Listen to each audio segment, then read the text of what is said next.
Get ready for an epic tale filled with envy, betrayal, adventure, and ultimately, forgiveness. This is Joseph's colorful journey. Welcome back to our channel where the Bible comes alive.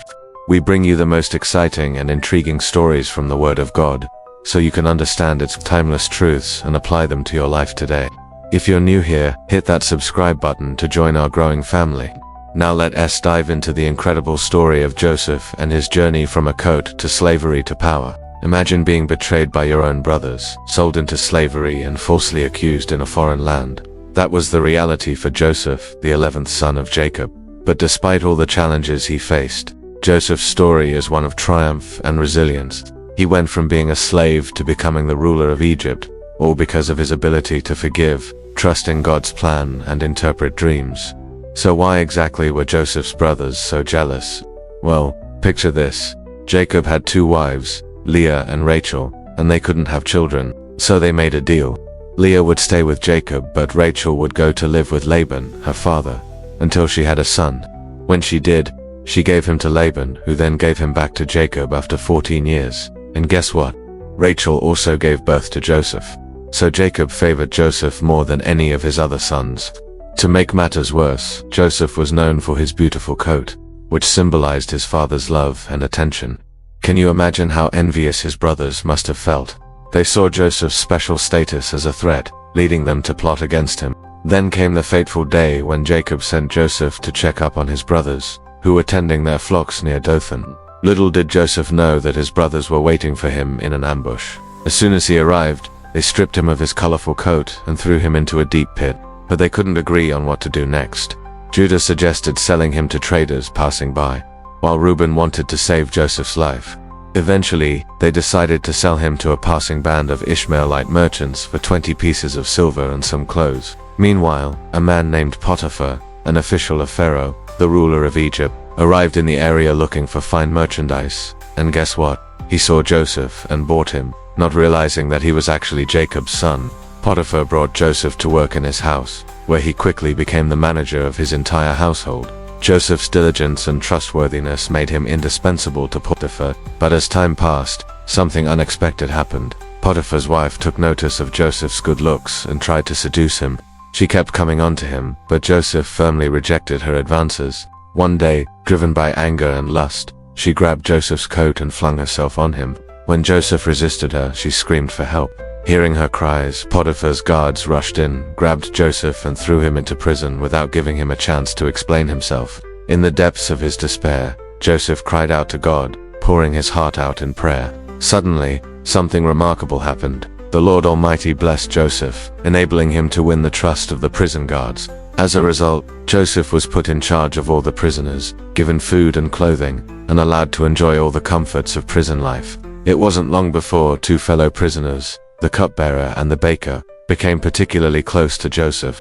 They shared their dreams with him, and Joseph interpreted them with uncanny accuracy. The cupbearer's dream foretold his release and return to Pharaoh's court, while the baker's dream predicted his imminent execution. Sure enough, exactly as Joseph predicted, the cupbearer was freed and returned to Pharaoh, but the baker never made it out alive. Pharaoh then had another series of strange dreams that troubled him greatly. None of his advisors could make sense of them, so the cupbearer remembered Joseph and his gift for interpreting dreams. He told Pharaoh about Joseph, and the Pharaoh summoned him to the palace. When Joseph arrived, Pharaoh asked him to interpret his dreams, which were these. 7 fat cows were followed by 7 skinny cows, and 7 fat ears of grain were followed by 7 withered ears. Joseph didn't hesitate. He explained that the 7 fat cows and the 7 fat ears represented 7 years of plenty. But the 7 skinny cows and the 7 withered ears symbolized 7 years of famine. Pharaoh was impressed by Joseph's wisdom and insight, and he made him an offer he couldn't refuse. "Become my right-hand man and ruler over all of Egypt. You'll be second only to me, the king." Joseph eagerly accepted, and thus began his journey to the top. Over the next 7 years, Joseph prepared Egypt for the coming famine by gathering vast amounts of grain and storing it in silos. The famine eventually hit just as Joseph had predicted, causing widespread hunger and despair throughout the land. But thanks to his foresight, Egypt was well equipped to withstand the harsh times. In fact, people from all over the region came to Egypt to buy grain, because it was the only place where it could still be found. Joseph used this opportunity to build even more wealth and influence for himself, buying up all the livestock, farmlands, and possessions of those who couldn't afford to purchase grain. By the end of the famine, he had become the wealthiest person in all of Egypt. However, the true test of Joseph's character was yet to come. During the famine, his brothers traveled to Egypt to buy grain, but they had no idea that Joseph was the man they had sold into slavery all those years ago. When Joseph saw them, he recognized them instantly, but he kept his identity a secret to teach them a valuable lesson. He pretended to be a local official and tested their character by making them perform humiliating tasks. He also separated them one by one, keeping them in custody until he could confront each of them personally. When it was time to release them, Joseph revealed himself to his astonished brothers and forgave them for their past actions. However, he didn't let them off the hook easily. He reminded them that they had sold him into slavery for a mere 20 pieces of silver and demanded that they bring Benjamin, their youngest brother, to Egypt, or else they would pay a hefty price. Terrified of Joseph's wrath, the brothers returned home and told their father, Jacob, about everything that had happened. Despite being reluctant at first, Jacob eventually agreed to send Benjamin to Egypt with his brothers. As the brothers prepared for their journey, they packed provisions and some wine for the trip.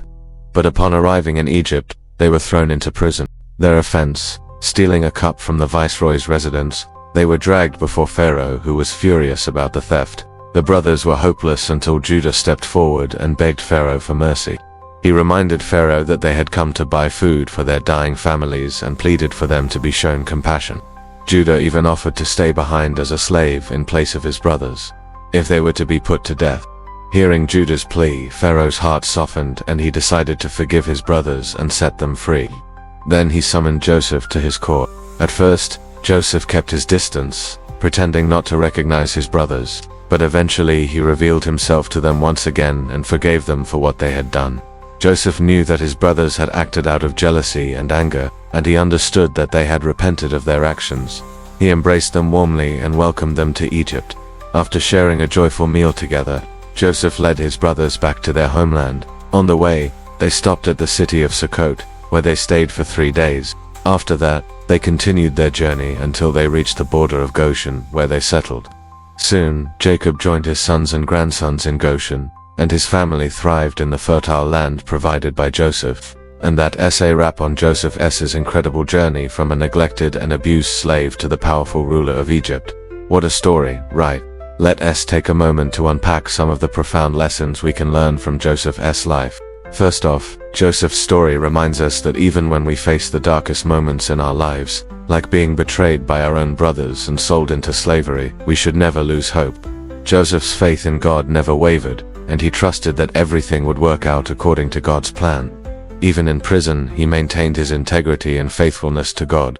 And when an opportunity for redemption presented itself, he seized it and used it to not only change his own life, but also save his family and the nation of Egypt from famine.